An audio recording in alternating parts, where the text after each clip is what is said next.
লাগতো। অদিতি হেসে টিটকারি করে বলে। বখাটে। What nonsense! আমি মোটেও বখাটে ছিলাম না কোনোদিনও। এই জীবনে কাউকে র্যাক দেইনি, ইফটিজিংও করিনি। বখাটে মানে বুঝো? ধ্রুবই আমি নিজের ইমেজ ঠিক রাখতে বোর সামনে সাফাই গাইছে যেমন। অদিতি জবাবে বলে।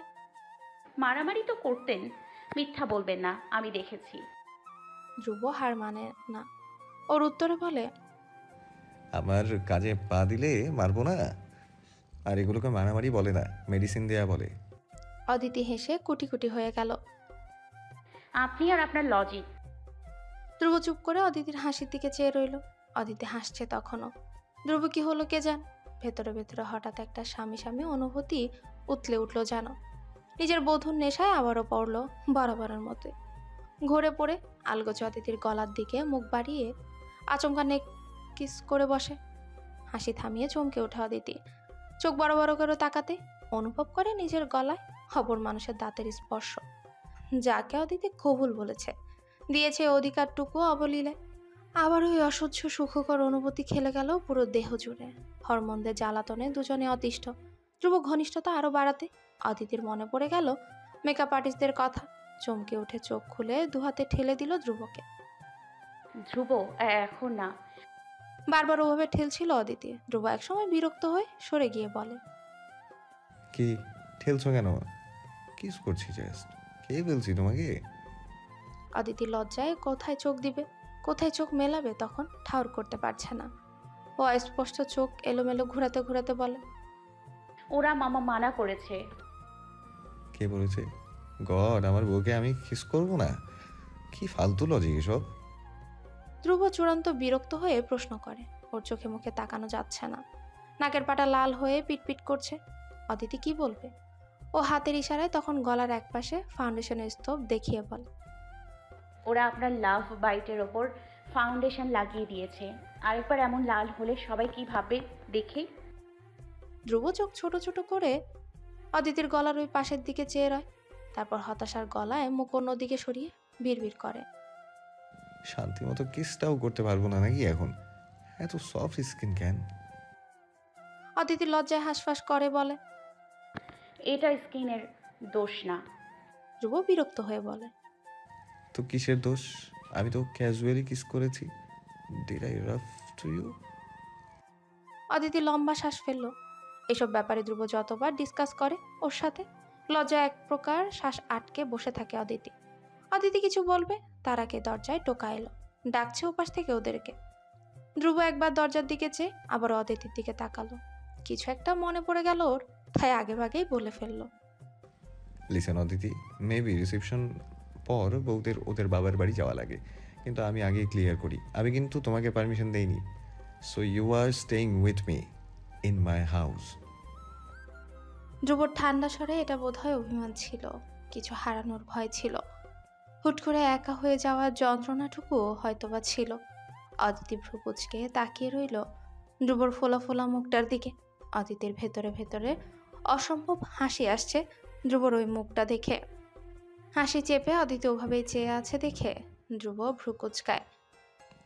কি ওভাবে কি দেখো? আই এম সিরিয়াস কিন্তু, ওকে? অদিতি আর হাসি আটকে রাখতেই পারল না। ভ্রুকুচকে চেয়ে থাকা অবস্থায় ঠোঁট কামড়ে হেসে মাথাটা আস্তে করে নাড়িয়ে বুঝতারের ন্যায় বলল। বুঝেছি। আর কিছু বলবেন? ওরা ডাকছে আমাদের। ধ্রুব পেছনে ফিরে দরজার দিকে তাকায়। তারপর আবার অদিতির দিকে চেয়ে ওকে কিছুটা দূরে সরিয়ে ভ্রু বাঁকিয়ে আপাতমস্তক দেখলো একবার। অদিতি ধ্রুবর ওই তাকানো দেখে নিজেও নিজের দিকে চেয়ে দেখলো। ঠোঁট উল্টে বলল। কি দেখেন? ভালো দেখাচ্ছে না আমাকে? ধ্রুব জবাব দিল না শুরুতেই। ও কিছু একটা দেখে ভ্রু কুচকে এগিয়ে গেল। খুলে রাখা ড্রেসিং টেবিলের ড্রয়ার থেকে একটা সেফটিন তুলে দুই ঠোঁটের ফাঁকে চেপে ধরে কোমরের যে দিকটা উপরের পাট সরে দেখা যাচ্ছিল সেটা দু হাতে ভালো করে চেপে ধরে। আর ঠোঁটের ফাঁক থেকে সেফটি পিন হাতে নিয়ে কোমরের দিকটায় আটকে দিল ভালো করে। অদিতি হা হয়ে মাথা নিচু করে ওর কোমরের দিকে ঝুঁকে সেফটি পিন লাগাতে ব্যস্ত ধ্রুবকে দেখল। ধ্রুব নিজের কাজ সেরে সরে দাঁড়ায়। খুলে ফেলা ড্রায়ারে লাগাতে লাগাতে বলে। নিজের দিকে খেয়াল রাখবে না একটু? গেস্ট আসবে অনেক, ওদের সামনে একটু প্লিজ রয়ে শয়ে থেকো, ওকে? ধ্রুব কথা শেষ করতেই অদিতি মৃদু হেসে বাধ্য স্ত্রীর ন্যায় মাথা নাড়ায়। ধ্রুব অদিতির মাথা টেনে ওর কপালে ছোট্ট চুমুখে দরজা খুলে বেরিয়ে যেতেই দেখে সামনে ইফাস একদম ফিটফাট হয়ে ওর সামনেই দাঁড়িয়ে আছে। ধ্রুব ওকে দেখে অবাক হলো। তুমি? ইফাসও ধ্রুবকে দেখে ভীষণ খুশি হয়েছে। বেচারা দৌড়ে এগিয়ে এলো ধ্রুবর দিকে, সঙ্গে কণ্ঠে উচ্ছ্বাস নিয়ে বলল। ইফাস দৌড়ে সামনে আসতে ধ্রুব দ্রুত হাতে হাঁটু কেটে বসে ইফাসকে কোলে নিল সঙ্গে সঙ্গে। আরে সারা সাহেব, কখন এলে? ইফাসও আচমকা কোলে ওঠা মাত্রই হইচই শুরু করে দেয়।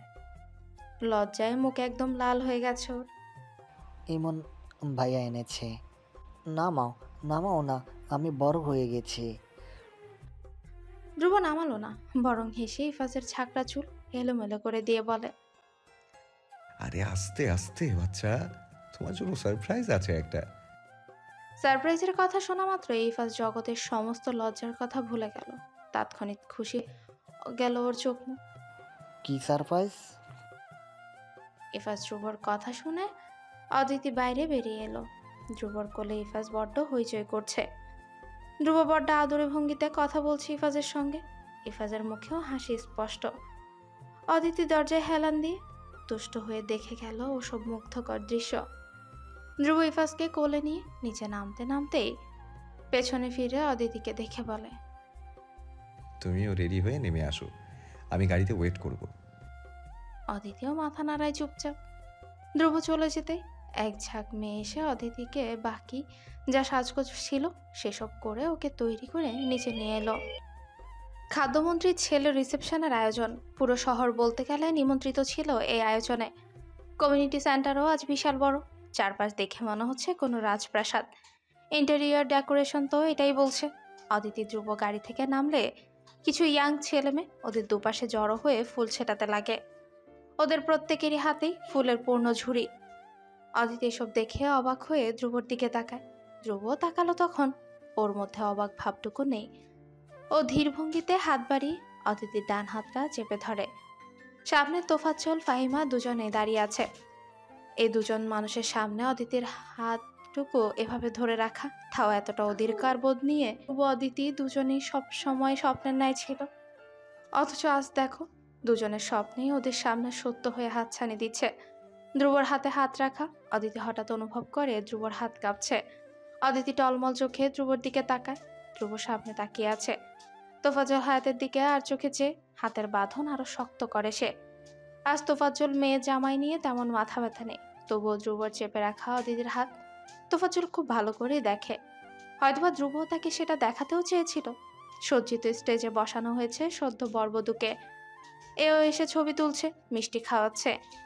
জীবনেও মিষ্টি পছন্দ না করা ধ্রুব এবার বিরক্ত হলো। তাকালো ইমনের দিকে, সঙ্গে ঠান্ডা স্বরে প্রশ্ন করে বসে।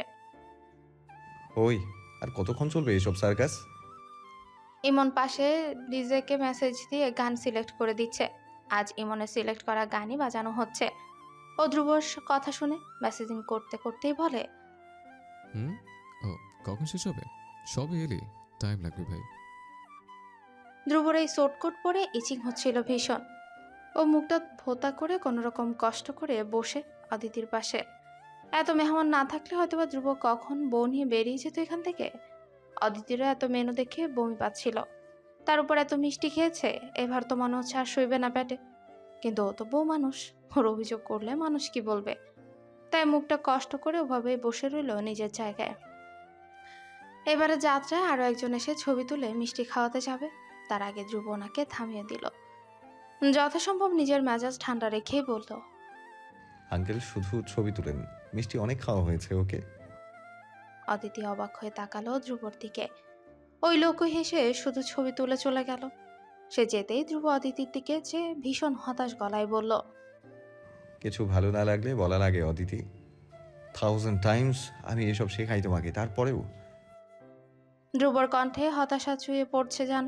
অদিতি কেন মুখ ফুটে নিজের সমস্যার কথা বলে না কখনো। এটা নিয়ে আপাতত তার বরের ভীষণ মাথা ব্যথা। অদিতিও ব্যথাটুকু নিরাময় করার জন্য ওর মাথা নিচু করে ধ্রুবর দিকে ঝুঁকে ফিসফিস করে বলে। আপনি আছেন না, ওতেই হবে। ধ্রুব চুপ করে চেয়ে রইল অদিতির দিকে। ওর পুরুষালী মনটা হুট করে মুগ্ধতায় ছেয়ে গেল।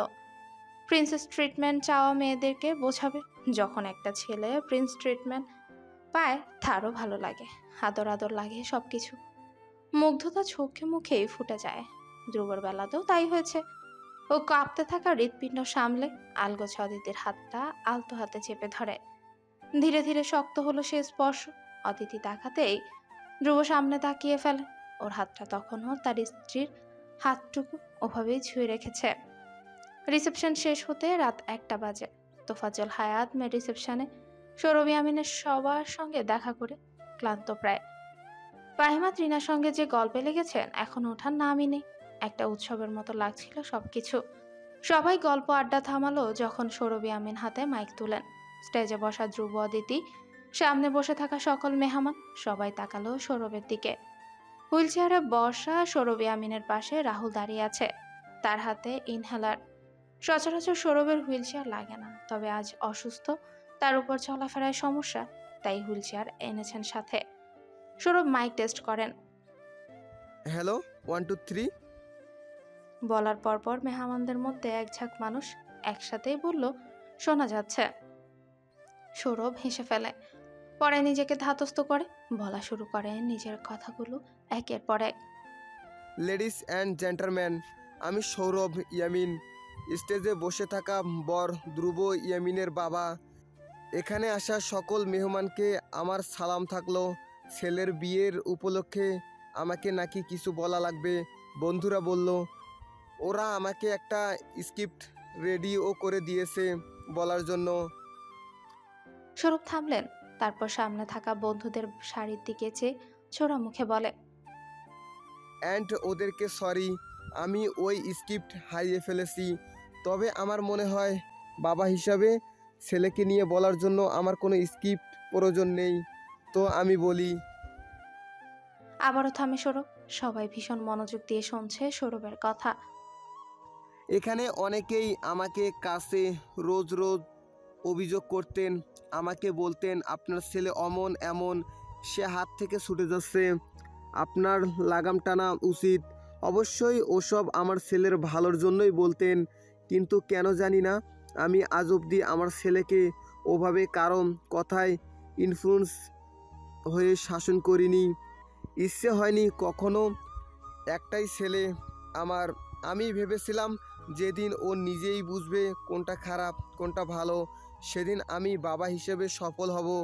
বাবা হিসেবে আজ বলি আমার ছেলে ধ্রুব আগের মতোই আছে। তবে হ্যাঁ, ও শিখে গেছে কিভাবে রাগ কন্ট্রোল করতে হয়, কিভাবে আমার অসুখে মাথার কাছে গভীরভাবে পানির বোতলটা রেখে আসা লাগে, কিভাবে অজানা আশঙ্কায় আমার ঔষধের কোনো সাইড ইফেক্ট আছে কিনা সেটার প্রতিবার গুগল করা লাগে। আমার গোসলের সময় গিজার ঠিকঠাক কাজ না করলে দিনে দিনে মানুষ ডেকে গিজার ঠিক করে ফেলা লাগে। সে শিখেছে সবই। কথাগুলো বলতে বলতে সৌরভ ধ্রুবর দিকে তাকায়। অদিতি নিজেও অবাক হয়ে ধ্রুবর দিকে চেয়ে আছে। ধ্রুব ওদের এমন চাহনিতে কেসে থতমত ভঙ্গিতে অন্যদিকে চেয়ে চোখ লুকায়।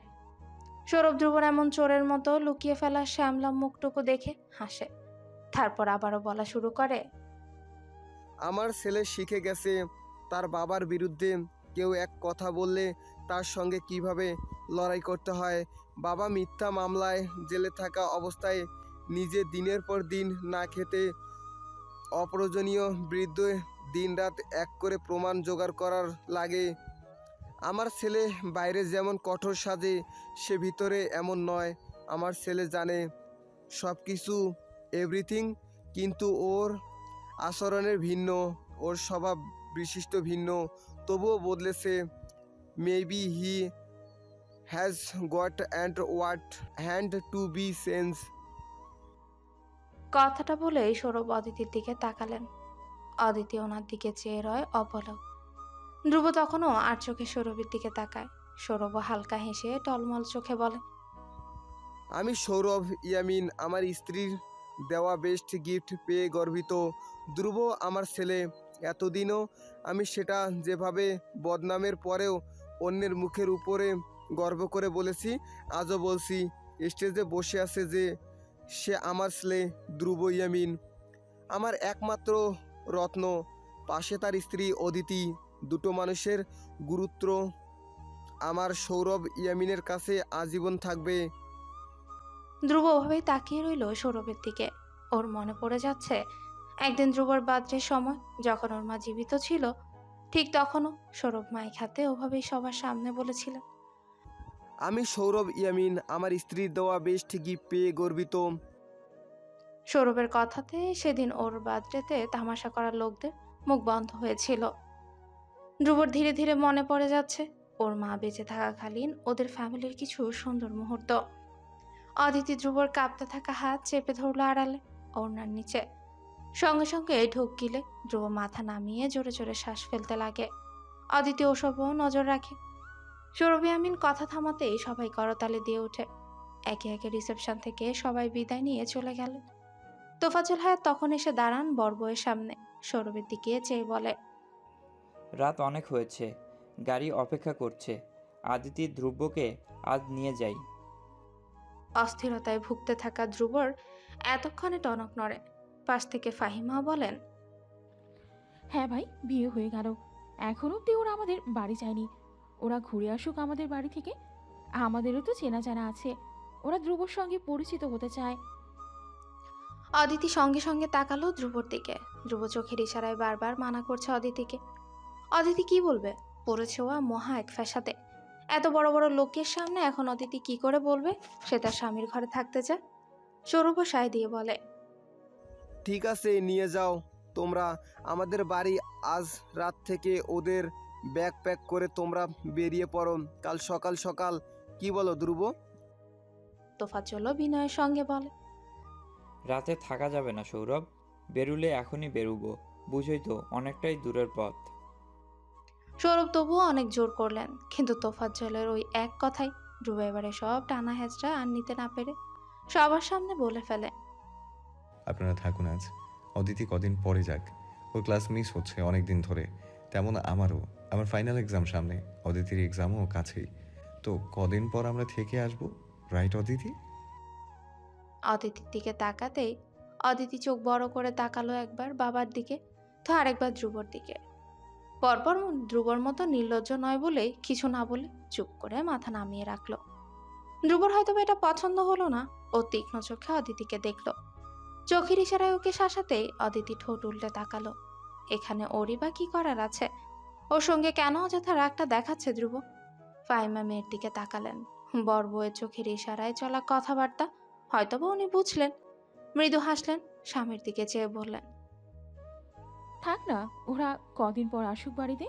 অদিতি এমনিতেও অনেক পড়ার ক্ষতি হয়েছে, ধ্রুব নিয়ে আসবে তো বলেছে কদিন পর। তোফাজ্জল শুরুতে মানলেন না। গ্রামে সবাই ওনার মেয়ে জামাইয়ের সঙ্গে পরিচিত হতে চায়, সবাই দেখতে চাইছে। কিন্তু ফাহিমার বারবার বলতে উনি শেষ অবধি রাজি হন। আজ আকাশ জুড়ে ভীষণ বৃষ্টি। কিছুক্ষণ আগেই শিলাবৃষ্টি হলো। এখন ঠান্ডা ঠান্ডা আবহাওয়া আর গুড়ি গুড়ি বৃষ্টি পড়ছে।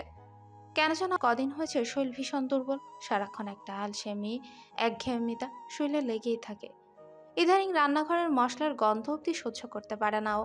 তাই তো ট্রিনাও কখনো ওকে এখন আর রান্না করতে দেন না। ট্রিনা কয়েকবার বলেছে কিট দিয়ে টেস্ট করতে, অদিতি সেটাও করেনি। ও পিল নেয় প্রতিবার, এসব হবার চান্স নেই। তাছাড়া ধ্রুবরও ইচ্ছে নেই এখন বেবি নেওয়া। ও অদিতিকেও রাজি করিয়েছে, ওরা কয়েক বছর পর বেবি নেবে। অদিতি নিজেও রাজি ছিল, কিন্তু এখন এসব সিমটম অদিতি নিজের কাছেও সুবিধার ঠেকছে না। পর মুহূর্তে মাথা ঝাড়া দেয় অদিতি, হতে পারে গ্যাস্ট্রিকের সমস্যা। হয়তোবা অদিতি একটু বেশি ভাবছে। বারান্দায় দাঁড়িয়ে আকাশের দিকে চেয়েছিল অদিতি। হঠাৎ পেছন থেকে দুটো শক্তপোক্ত হাত ওকে আঁকড়ে ধরতে চমকে ওঠে অদিতি। সামনের দিকে ঝুঁকে পড়তে অনুভব করে ঘাড়ে মৃদুমন্দ কোমল একটা স্পর্শ। অপর পক্ষ তখন থেমে নেই, অস্থির তার স্পর্শ একের পর এক। আদুরে চুমু ঘাড়ে একের পর এক ঝরঝরিয়ে পড়ছে, যেন স্ত্রীকে আবেশিত করতে চাইছে বড্ড আদুরি ভঙ্গিতে। অমন স্বামী স্বামী অনুভূতি ঘাড়ে অনুভব হতে অদিতি শিহরণে ঘাড় সংকুচিত করে ফেলল। নিজেকে সাহস্য স্বামীর তরে বিলিয়ে দিয়ে মৃদু হেসে জিজ্ঞেস করল, খাবার গরম করে আনবো? ধ্রুব অদিতির ঘাড়ে নাক ঘষতে ঘষতে ব্যস্ততা নিয়ে জবাব দিল, খেয়ে এসেছি। অদিতি শুনল। আকাশ দেখে তাড়াহুড়ো করে বলল, বৃষ্টি পড়ছে, ঠান্ডা লাগবে, রুমে চলুন।